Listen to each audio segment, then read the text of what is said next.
parents, teachers, and most importantly, students. I want to thank you all for coming, but tonight I'm going to talk to those of you who are watching at home.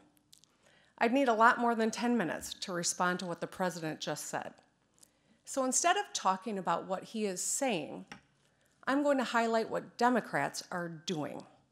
After all, you can listen to what someone says, but to know the truth, watch what they do. Michiganders are no different from Americans everywhere.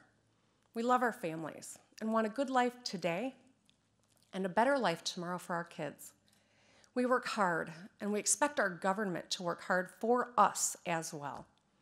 We have grit and value loyalty, and we still root for the Detroit Lions. We and all Americans might be weary of today's politics, but we must stay engaged. Our country, our democracy, our future demand it.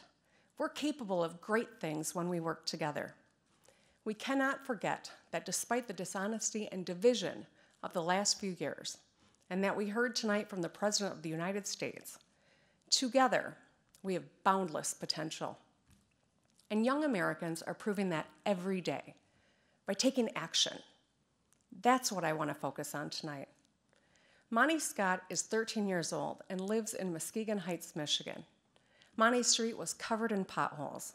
They were ankle deep, and he got tired of waiting for them to get fixed. So he grabbed a shovel and a bucket of dirt and filled them in himself. During my campaign, people told me to fix the damn roads because blown tires and broken windshields are downright dangerous. And car repairs take money from rent, childcare, or groceries. And we, the Democrats, are doing something about it. In Illinois, Governor J.B. Pritzker passed a multi-billion-dollar plan to rebuild their roads and bridges. Governor Phil Murphy is replacing lead pipes in New Jersey. All across the country, Democratic leaders are rebuilding bridges, fixing roads, expanding broadband, and cleaning up drinking water. Everyone in this country benefits when we invest in infrastructure. Congressional Democrats have presented proposals to keep us moving forward, but President Trump and the Republicans in the Senate are blocking the path. When it comes to infrastructure, Monty has tried to do more with a shovel and a pile of dirt than the Republicans in D.C. have with the Oval Office and the U.S. Senate. Bullying people on Twitter doesn't fix bridges. It burns them. Our energy should be used to solve problems. And it's true for healthcare too. For me, for so many Americans, healthcare is personal, not political. When I was 30, I became a member of the sandwich generation.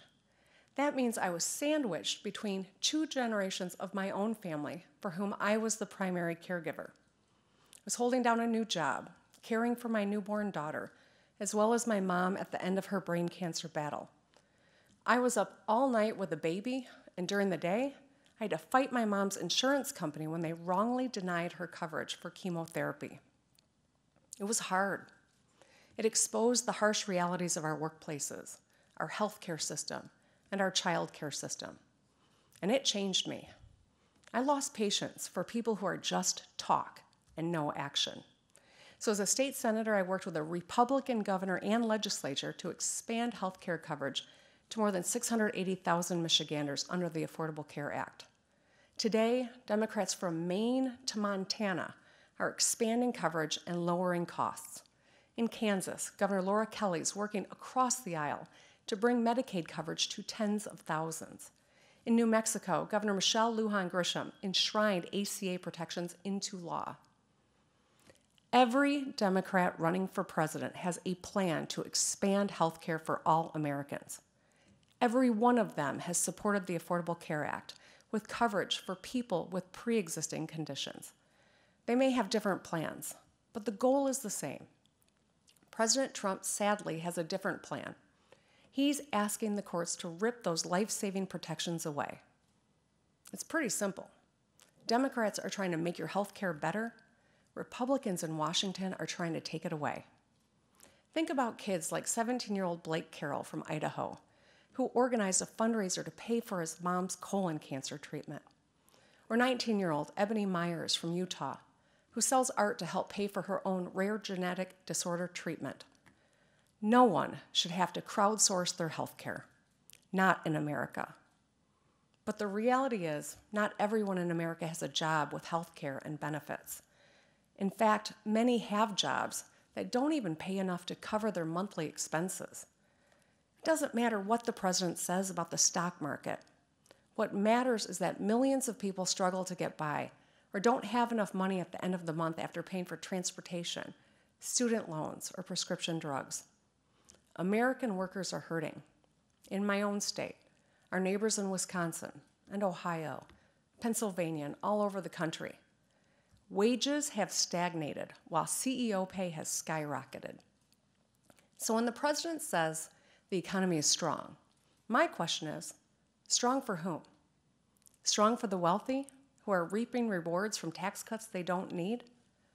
The American economy needs to be a different kind of strong. Strong for the science teacher spending her own money to buy supplies for her classroom. Strong for the single mom picking up extra hours so she can afford her daughter's soccer cleats. Strong for the small business owner who has to make payroll at the end of the month. Michigan invented the middle class, so we know if the economy doesn't work for working people, it just doesn't work. Who fights for hardworking Americans? Democrats do. In the U.S. House, Speaker Nancy Pelosi and Democrats passed a landmark bill on equal pay, another bill to give 30 million Americans a raise by increasing the minimum wage, and groundbreaking legislation to finally give Medicare the power to negotiate lower drug prices for America's seniors and families.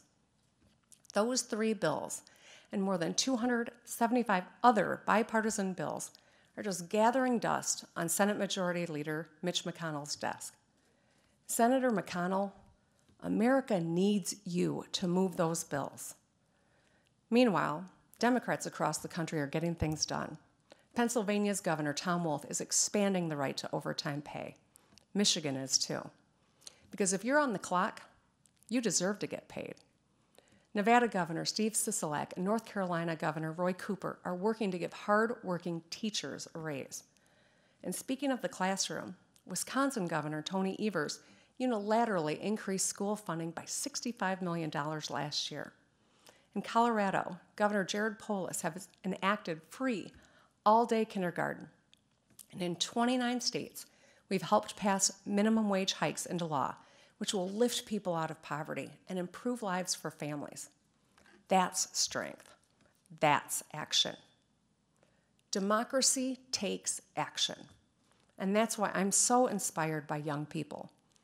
They respond to mass shootings, demanding policies that make schools safer. They react to a world that's literally on fire, with fire in their bellies, to push leaders to finally take action on climate change. They take on a road filled with potholes with a shovel and some dirt. It's what gives me great confidence in our future. And it's why sometimes it feels like they're the adults in the room. But it shouldn't have to be that way. It's not their mess to clean up. It's ours. The choices we make today create their reality tomorrow. Young people, I'm talking to you and your parents and grandparents. Democrats want safe schools.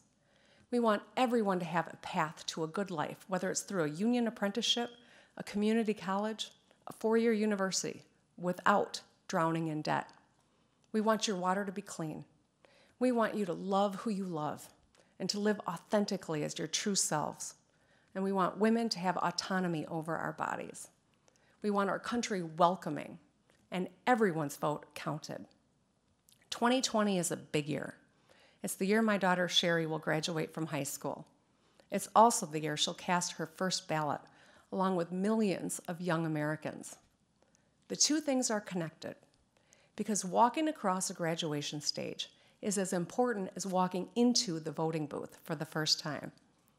Her future, all our kids' futures, will be determined not just by their dreams, but by our actions. As we witness the impeachment process in Washington, there are some things each of us, no matter our party, should demand. The truth matters. Facts matter, and no one should be above the law. It's not what those senators say. Tomorrow, it's about what they do that matters. Remember, listen to what people say, but watch what they do. It's time for action. Generations of Americans are counting on us. Let's not let them down. Thank you for listening. God bless America. Good night.